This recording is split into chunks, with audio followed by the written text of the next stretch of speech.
Dot clutched the soaking, rust-stained dish rag under the dripping faucet. Her knuckles turned white. 37 years feeding children in the school cafeteria, and this was her grand finale. Absolute financial ruin. The young plumber in blue coveralls zipped his bag. $3.50 for a new one, plus labour, he muttered. She asked for a cheaper option. He shot her a quick, appraising look. Lady, that's the minimum. Fix it yourself. He walked out. The heavy boots faded. The faucet kept dripping.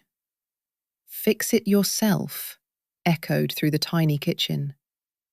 37 years of hard, honest work left her completely left high and dry. Poverty is a quiet, rotting cage. The humiliation of a stranger's pity burns deep. Would you just stand there and let the world discard you? Then Lucy called. Dot instantly recognized the heavy, suffocating pauses of a daughter about to ask for money. Daisy's school was going digital, and no laptop meant failing grades. The cheapest decent one was $600, and Lucy only had 4. Mum, can you chip in? Anything? Dot stared at the widening orange rust stain in the sink. $200. She ran the agonizing math. She counted every single penny the exact same way she used to portion out giant vats of oats. Her monthly Social Security check brought in exactly $12.40. Rent devoured $7.50. Utilities snatched another $130. Medicare copays drained $2.30. Her losartan, omeprazole, and the essential hand cream for joints wrecked by decades of gripping a heavy chef's knife cost $165. Generic groceries took $3.20. A bare-bones phone bill was $45. Total remainder, negative $400. Negative $400 isn't a math problem. It's a dark, breathless prison cell. A working-class retirement was supposed to be a safe harbour. Instead, she was exactly 1 bad month away from disaster. $200 subtracted from a negative reality. She gripped the plastic receiver. Of course, honey, I'll put something together, she whispered. It was a desperate, fragile lie, wrapped around an absolute impossibility. Friends, tell us in the comments right now, where are you from? And does your Social Security actually last you to the end of the month? Has anyone ever judged you for struggling to pay the bills while they lived comfortably? Hit that like button so this story reaches the hard-working people fighting that exact same silent battle. Dot thought the dripping faucet was the countdown to her final ruin, but an old food dehydrator sitting in a dark pantry held the secret to an empire she hadn't even built yet. She just needed to drag it into the light. Morning, 5 a.m., no alarm. The body remembered the cafeteria. Up before the children, at the stove before the sun. Kitchen. 6x8, gas range, 4 burners, 1 dead since last year. Dot cooked on 3, the way she'd cooked on 3 at the school when the 4th held the big stock kettle. A humming fridge with frost on the back wall, table by the window, and on the wall, the knife. Chef's knife, 10-inch, wooden handle darkened from decades of palms, blade thin from weekly sharpening on the whetstone every Sunday. The knife hung on Frank's nail, a 16-penny driven level, because Frank did everything level, and it had hung there since the cafeteria closed, and Dot sharpened it every Sunday out of habit, and the habit was older than the grief, and the grief was 6 years old. September, prep season. Every fall for 20 years, Dot had done the same. Bought vegetables cheap at harvest, prepped, sautéed, portioned, frozen, each bag a single pot of soup. The habit came from the cafeteria, where September was procurement, October was processing, and November through March was cooking from stores. If you didn't stock in September, by January, it was boiled potatoes in water, and feeding that to 400 children was something Dot had never done and would not start doing to herself. She pulled the dehydrator from the top shelf. Old, 5 white trays, motor that hummed low and steady. Set it on the table, plugged in, hummed, working. She nodded at it the way you nod at a colleague. Morning, let's go. Carrots first. £20 from the farm stand on Route 40, 50 cents a pound in September. By January, $1.50, and the difference was 3 hours of haggling with a woman in an apron who weighed carrots with the gravity of a jeweller. Took the knife off the wall and stood at the board, and the carrot cracked under the blade.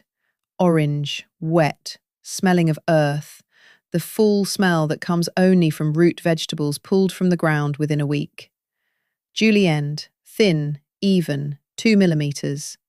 In the cafeteria, uniform Julienne meant uniform cook time, and uniform cook time meant uniform taste, and that rule Dot had followed her entire career and would not break now. Onions, £10. Tears streaming, mixing with the juice on the board. Donna, the neighbour, called through the wall.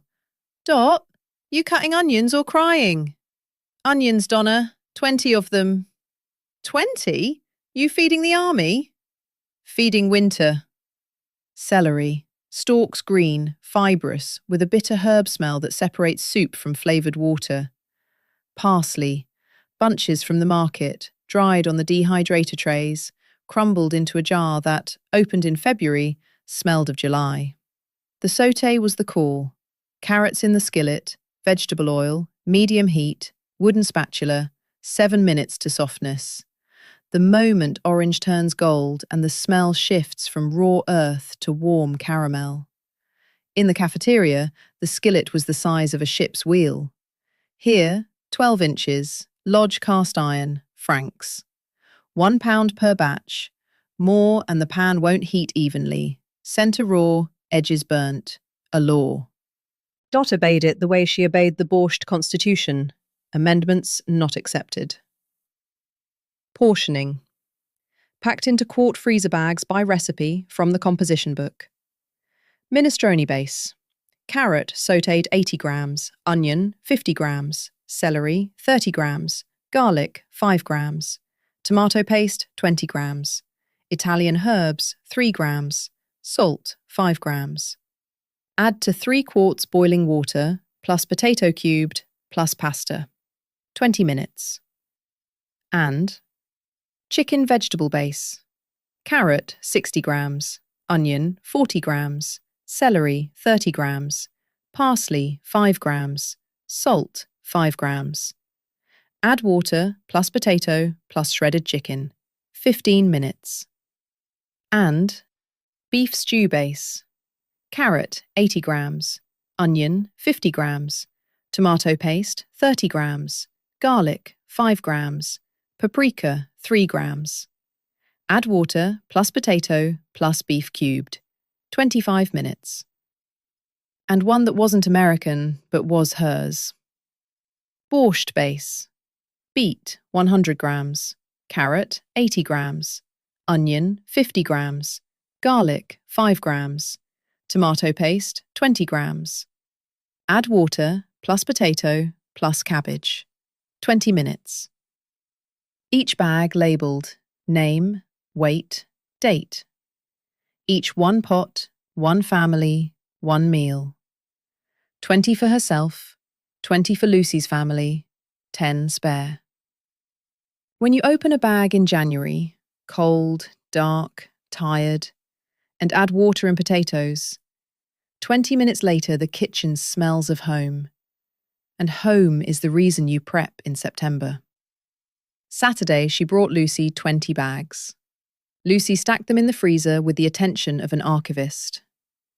That evening, Ryan came home, tired, hungry, the kind of man who eats whatever's placed in front of him after 10 hours at the office. Lucy pulled a bag marked minestrone, dumped it into boiling water, added cubed potatoes and elbow pasta, waited 20 minutes, ladled into bowls.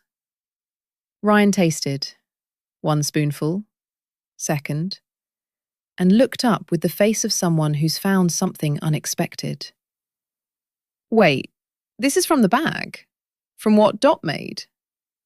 From the bag. This tastes homemade. Better, because faster, and without He looked at the shelf where a box of bouillon cubes sat, picked it up, read the back. Salt, monosodium glutamate, cornstarch, palm fat, artificial flavouring, caramel colour. Set it in the trash. I don't need cubes anymore. The next week, Ryan took 2 bags to work.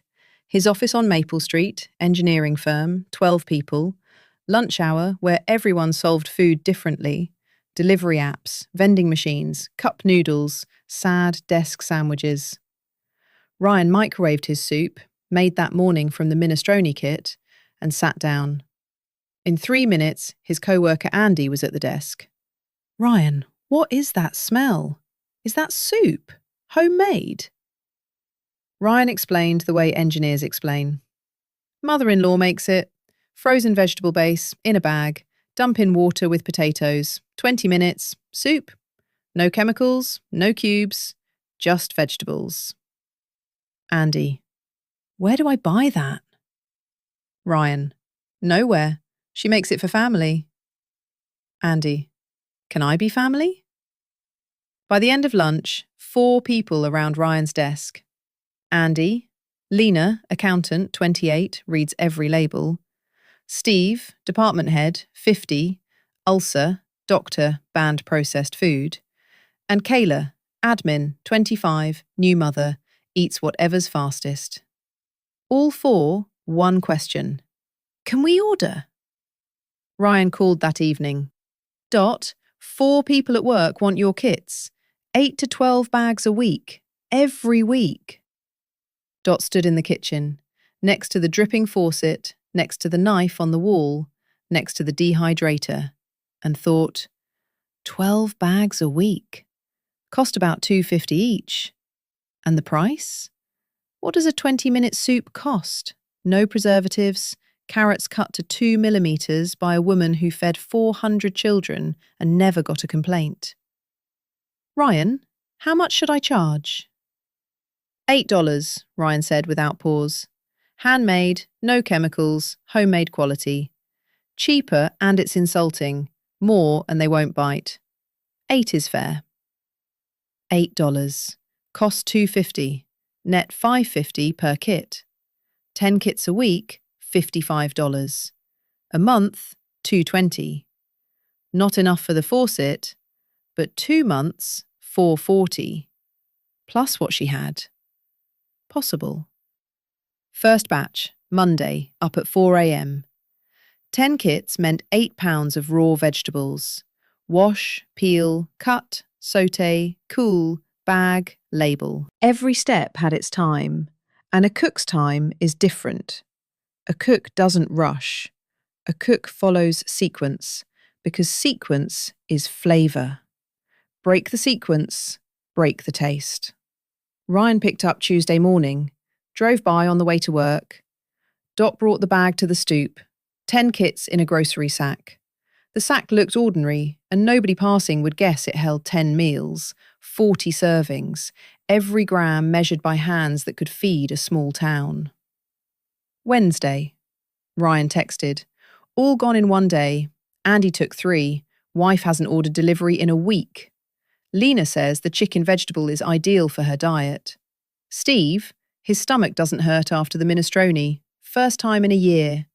Kayla's toddler ate the borscht off a spoon. Kid usually refuses soup. 10 kits, 1 day, $80. Dot wrote in the composition book. Andy, 3. Lena, 2. Steve, 3. Kayla, 2. Revenue, $80. Cost, $25. Net, $55. Looked at the number. Looked at the faucet, dripping into a pot. 2 more batches and she'd have enough. Second week, 12 kits. Third, 15. Andy's friend from a firm downtown brought 3 more orders. Ryan printed labels on the office printer, small rectangles, ingredients, date, storage instructions, freezer 0 degrees Fahrenheit, use within 6 months, after thawing within 24 hours. And at the bottom, Dot's Kitchen, handmade. The word handmade next to 0 degrees Fahrenheit looked the way a painter's signature looks beside a museum placard. Simple, but weighted. Week 4. Dot called the plumber. I have the money, come whenever. Already? Quick, lady. Motivation helps. He came Monday. Same coveralls, same tobacco. 40 minutes, new faucet. Chrome, lever handle. Dot turned the water on. Smooth, even, no drip, no stain. The kitchen's silence changed. Clean, the way silence sounds after rain when the dripping stops and you can exhale. $3.50 from earnings. And lady this time didn't sting, because a woman who pays from her own work is a client, and clients don't get told to fix it themselves. Donna found out through the wall. The building had drywall and optimism between units, and every word carried. On the stairs. Dot, you selling those soup bags? For money? For money, Donna. At Walmart, soup mix is $1.50. Who pays $8 for frozen vegetables? The ones whose stomachs don't hurt after. Donna huffed. Through the wall that evening to her daughter. Neighbour sells vegetables in bags. $8. Lost her mind. Dot smiled. Lost her mind was Donna's diagnosis for everything beyond the frame. The frame was narrow. Dot no longer fit. The diner lunch. October, annual. Same booth, same pie. Nina, Bahamas photos. Gail, watercolours. Tammy, hiking. And you, Dot? Dot set her fork down. I make frozen soup kits, and I sell them. The table paused. Nina's eyebrow. Soup what? Dot explained. Bags, vegetables, sautéed, frozen, dump and cook. Showed photos. 10 kits, labels, Ryan's desk at lunch. Gail.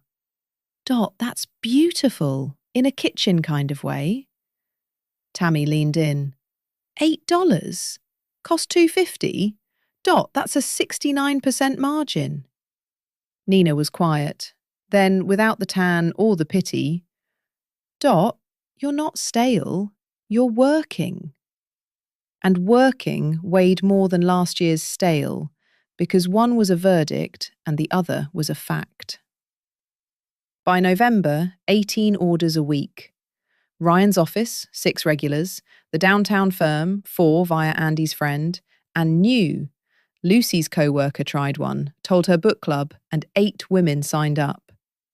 The kits moved through word of mouth. Not advertising, not social media, just one person telling another. There's a woman who makes soup kits, $8, 20 minutes, no preservatives, and the borscht will change your life.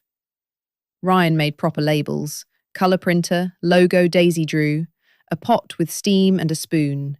Below it, Dot's kitchen. Pasted on every bag. The bags went from handwritten marker to product. Neat, informational, trustworthy. Trust cost $0. Ryan's printer, office paper, but weighed as much as a certificate. Laptop fund. Lucy's 400, Dot's 200, accumulated over 5 weeks of kits. 600, exact. Daisy got the laptop in November. Silver, with a unicorn sticker she put on herself. A unicorn on a laptop bought with soup kit money was a combination so absurd that if you told it, nobody would believe it. The teacher stopped complaining. Daisy stopped asking when. And Dot, who 2 months ago had stood with a dish rag at a dripping faucet, now stood at a chrome faucet counting profit. Victory smelled of caramelized carrots and lasted 3 weeks. On the 4th, Ryan called. The voice people use when delivering news they apologise for before speaking. Dot, problem. Larissa from admin filed a complaint with the county health department. Which Larissa? From our office. Never bought your kits, said homemade food without permits is dangerous. filed a report.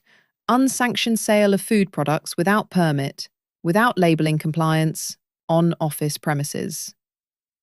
Every word landed on the kitchen like a stone dropped in a pot. Unsanctioned. Permit. Labelling. Words from the world of inspections and fines. The world Dot knew from the cafeteria, where every September the health inspector checked the temperature log, the food safety records, the cleanliness protocols. Every item a step. One loose, citation, corrective action, redo. Ryan, what happens now? Inspection, maybe? They'll ask for a cottage food permit. Without one, fine, up to 500. But if you get one, we're legal. How? Ohio cottage food law permits direct-to-consumer sales of home-prepared food. Online application, $25. Food safety course, free, online, 2 hours. And frozen products may need a call to the county extension to confirm they're covered. $25, 2 hours. Dot hung up and sat at the kitchen table. 30 kits in the freezer, labelled, ready, unsellable. Because Larissa from admin, who'd never tasted the minestrone and never read the label, had decided that a piece of paper mattered more than 37 years of clean kitchens. Donna, through the wall, how she found out, Dot never learned. Donna received signals faster than the evening news. Complaint? Health department? I said, who needs vegetables for $8? Fine coming. Lucy called that evening. Mum, enough. County health is serious. You're 73. Why? Because the laptop's on Daisy's desk, the faucet doesn't drip, and I feel alive for the first time in 6 years.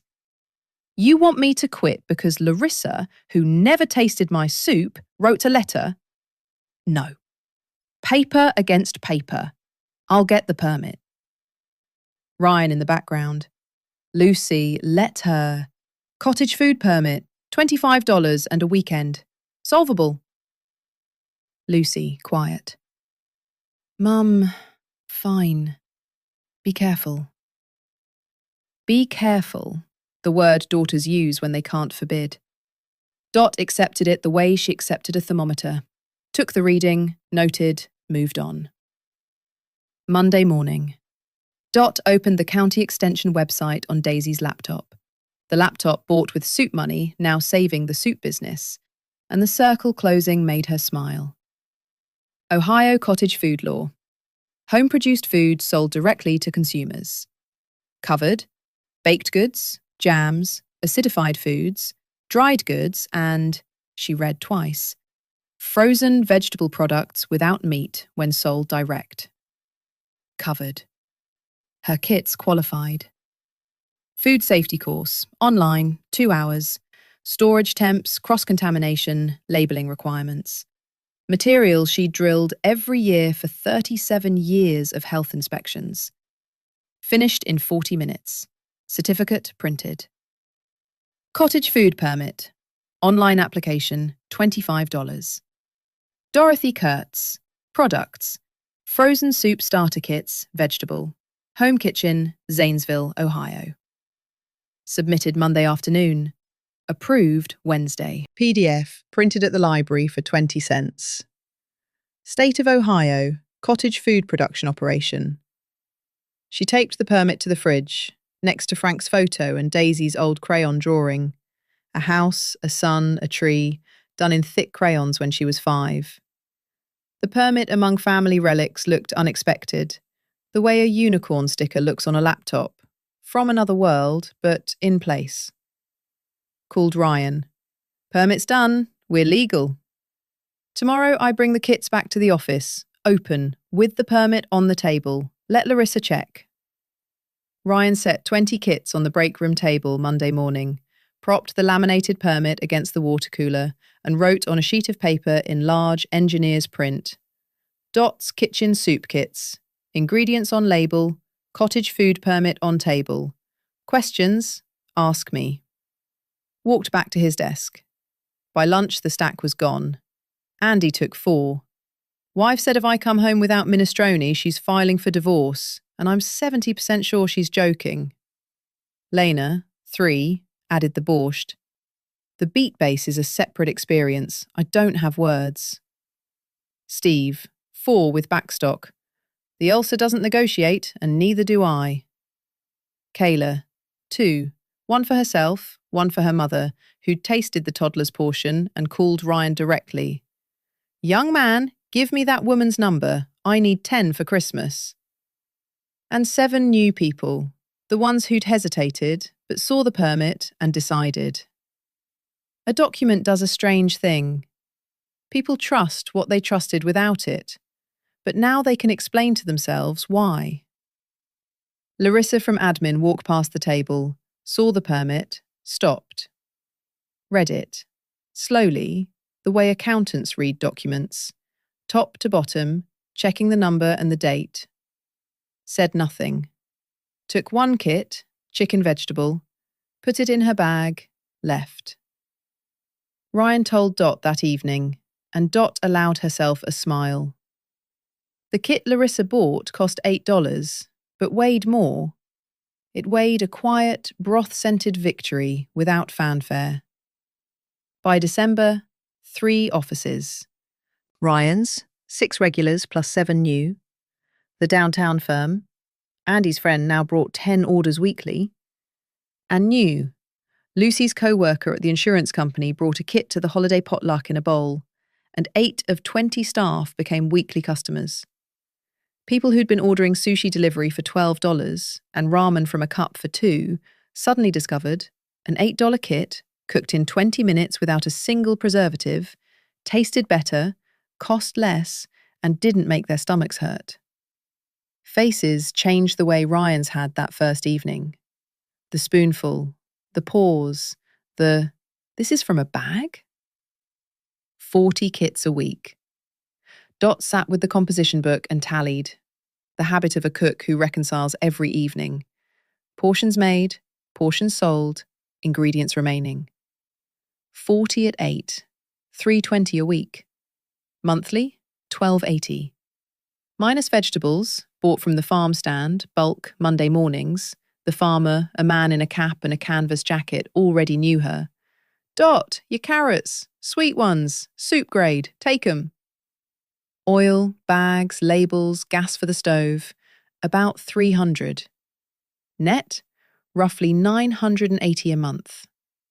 Wrote it and circled. 980 net. Plus Social Security, 1240. Total, 2220.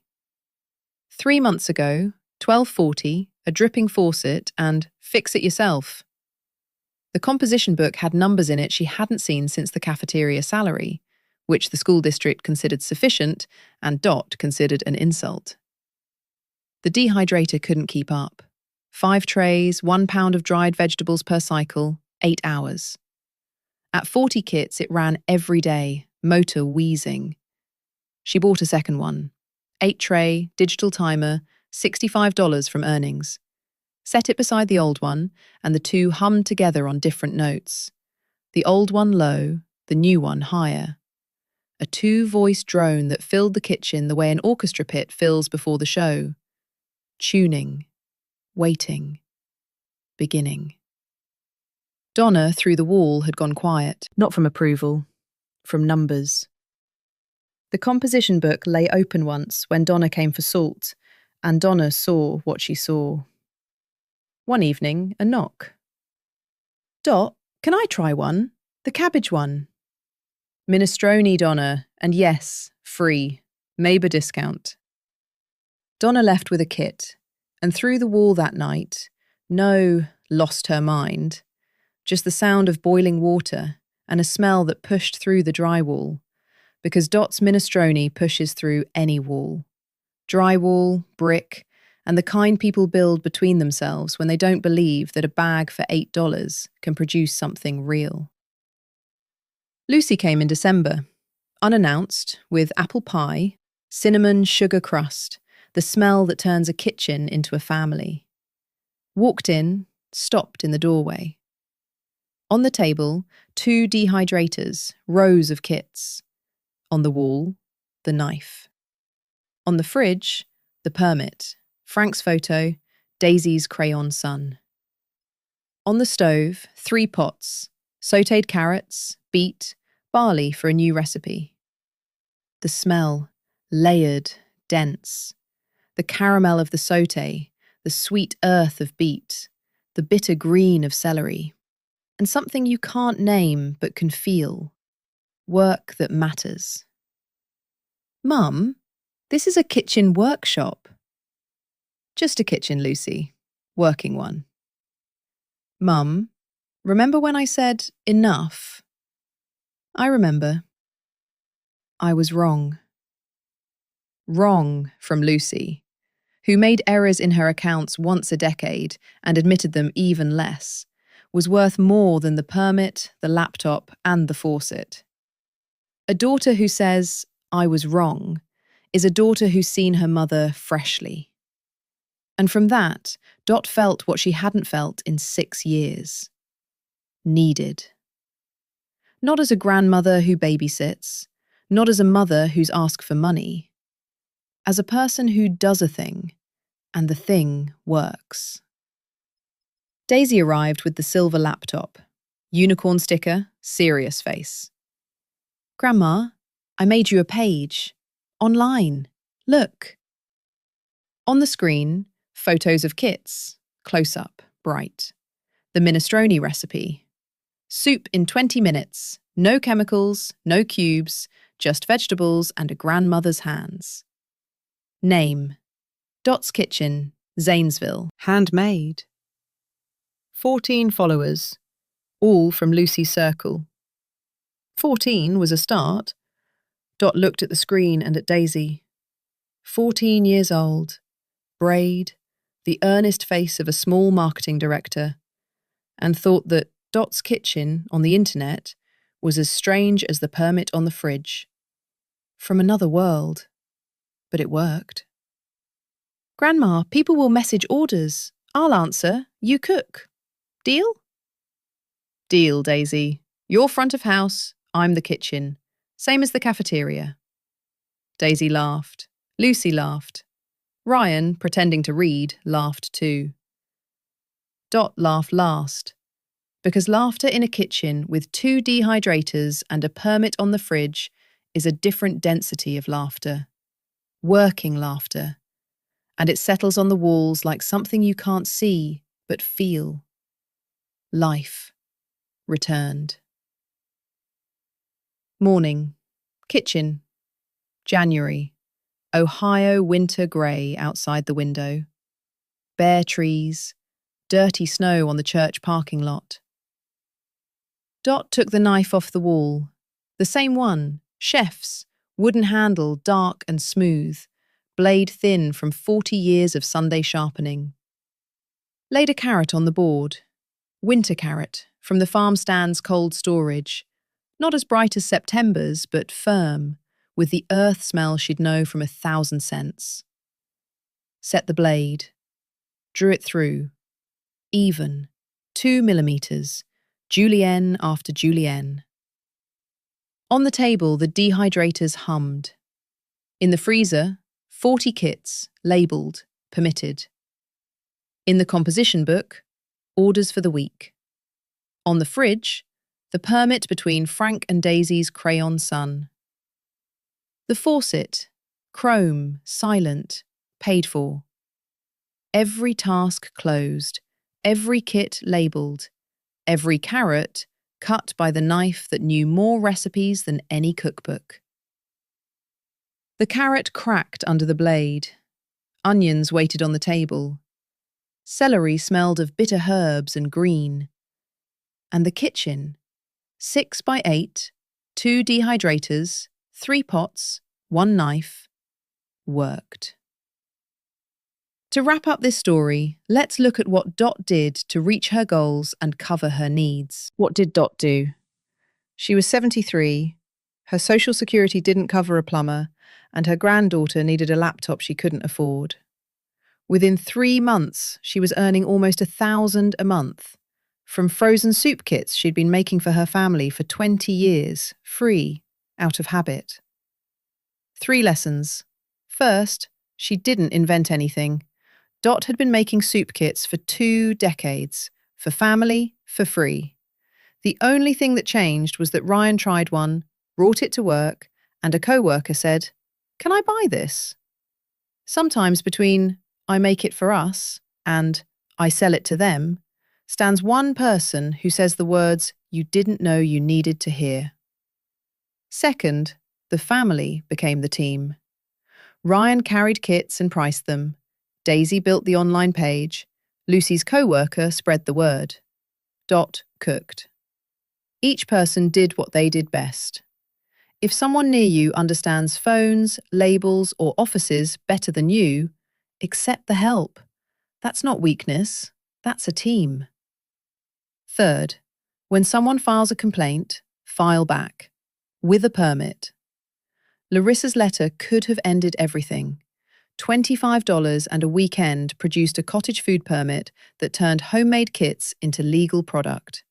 And Larissa herself bought a bag of chicken vegetable, which proves that taste outlasts objection.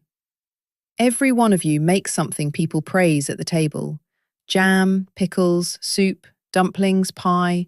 Something your hands know and others say thank you for. Maybe it's time to hear "how much" instead. Write in the comments, what do you cook? Hit that like button so this story reaches the people who need it right now. And subscribe. Every week we share stories of people who stopped cooking for free and started earning with what their hands already knew.